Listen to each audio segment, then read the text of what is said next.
SCHD, the Schwab US Dividend Equity ETF, has become the most popular dividend ETF of all time with over $100 billion in assets under management. In fact, when we look at ETF inflows so far in 2026, SCHD comes in at number 1 with more than double the amount of inflows than the second highest ETF. And it's not hard to know why this is the case. SCHD has a much higher than normal starting dividend yield, still sitting above 3%. They've grown dividends at an exceptional rate since inception. In fact, the average yearly dividend growth is around 11%, and since 2019, closer to 12%. And what we can now say for the first time in a few years is SCHD has performed exceptionally well, especially compared to the S&P 500 on a total return basis. In the last year, SCHD is up 26.4%, and year-to-date up nearly 25%, just a little over halfway into 2026. Meanwhile, the S&P 500 is certainly doing well, but is underperforming SCHD year-to-date, up 13.2%. So when we look at these two funds, on a total return basis, SCHD has outperformed S&P 500 over the last year by a significant amount, and that outperformance gets even more impressive on a year-to-date basis. It's more than doubled the performance. So the question we want to answer and take a deep dive into in today's video is, can this outperformance continue? And I'm going to be showing some key data that the vast majority of investors are not aware of and can really change your perception of these dividend growth ETFs such as SCHD. Now, to really break down the performance we've seen from SCHD over the last few years, I pulled official data from the Schwab website to look at their S&P 500 ETF and also compare it to SCHD. Now, keep in mind, Schwab doesn't update their data every single day for some key metrics, but the point will remain the same. So when we take a close look at the performance for SCHD versus the S&P 500, we've already pointed out the exceptional outperformance over the last year and year-to-date so far in 2026. But if you've been paying attention, you know that's certainly not been the case over the last 3 years. In fact, the S&P 500 is up about 72.58%, while SCHD is only up 54.2%. Now, it's relatively obvious why this has been the case. The market has seen exceptional growth from AI. And the same is true with some of the holdings in my personal portfolio. I've seen exceptional gains from stocks like Caterpillar and Broadcom. These are the same stocks that have pushed the S&P 500 higher and higher. And as you might already know, SCHD has very little sector exposure to information technology. In fact, it only makes up about 9.23% of the fund, while the S&P 500 is weighted about 38% to information tech. So it's no wonder why SCHD would underperform during this time period. However, the data we're about to look at reveals that there's multiple market scenarios where SCHD can continue to outperform not only in 2026, but over the next couple of years. So what are those scenarios and what does it actually take for that to happen? Well, before we really even look at the key metrics for these two funds, there's something about SCHD you need to understand. I've pointed this out a multitude of times now, but SCHD isn't just a basket of stocks selected by fund managers. More than anything, it's a methodology. And this is a great graphic from my friend SCHD Stan on Twitter. We're not going to take a deep dive into it, but here's what you need to understand. It's tracking the Dow Jones US Dividend 100 Index.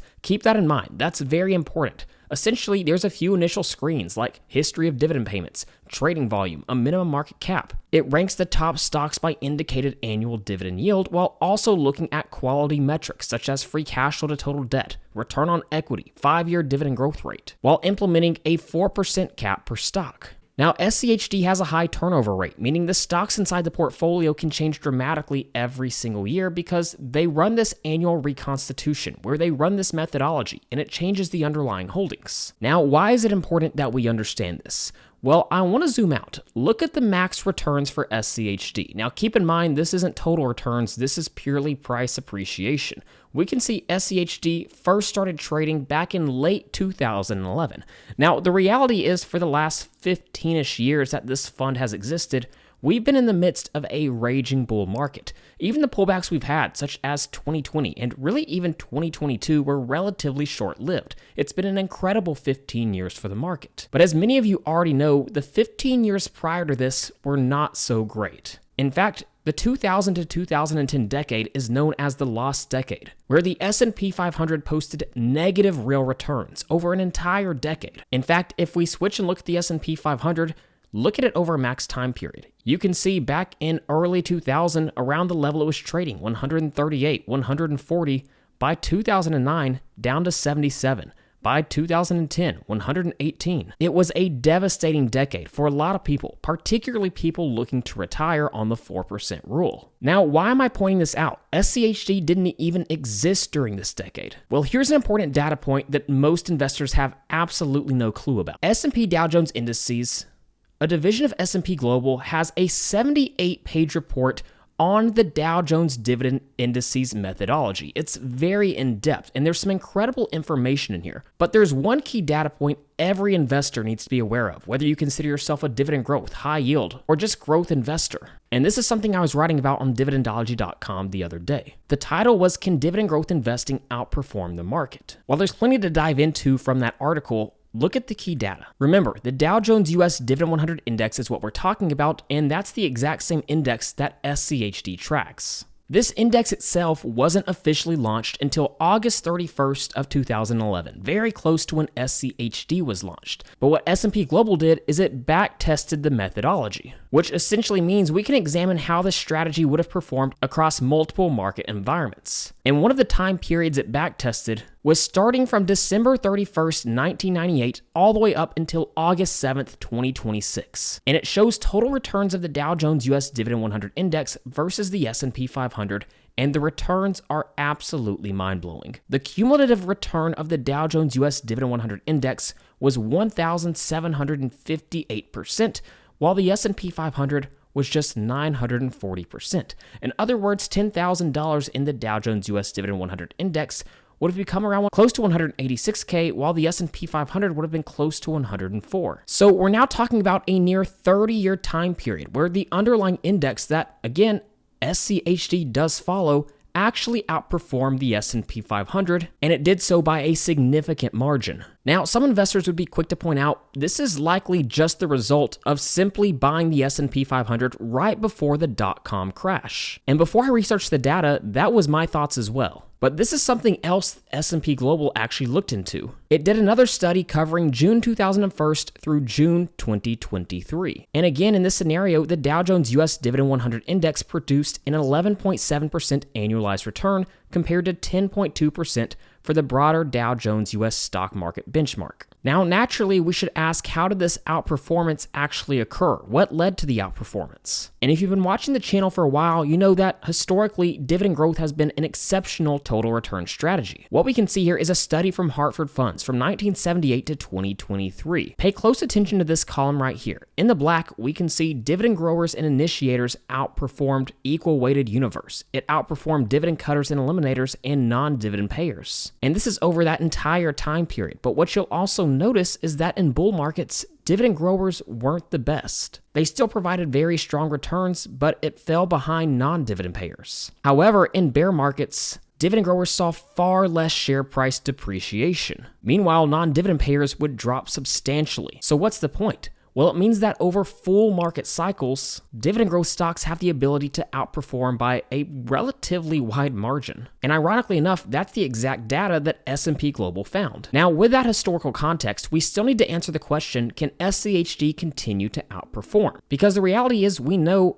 AI is transforming the entire capital market landscape. So let's start to break down a few key metrics. Now, again, the data we're looking at here is pulled directly from Schwab's website. And keep in mind, it's trailing 12-month data, not forward-looking data. So let's start by talking about the PE multiple for the S&P 500 versus SCHD. We can see the PE multiple for SCHD sitting at 18.41, while the S&P 500 is sitting at 27.47. So essentially, SCHD is about 33% cheaper than the S&P 500. However, again, if you've watched the channel for a while now, you know we value stocks based on a few different things. Their PE multiple, the valuation that they deserve, heavily depends on how fast they're projected to grow earnings in the future. And there's one thing that's absolutely no doubt, S&P 500 has some incredibly fast earnings growers as of right now. So of course it deserves to trade at a higher valuation multiple. However, when we start to look at a price to cash flow valuation, the disconnect gets even larger. SCHD at 10.35, while the S&P 500 is at 19.14.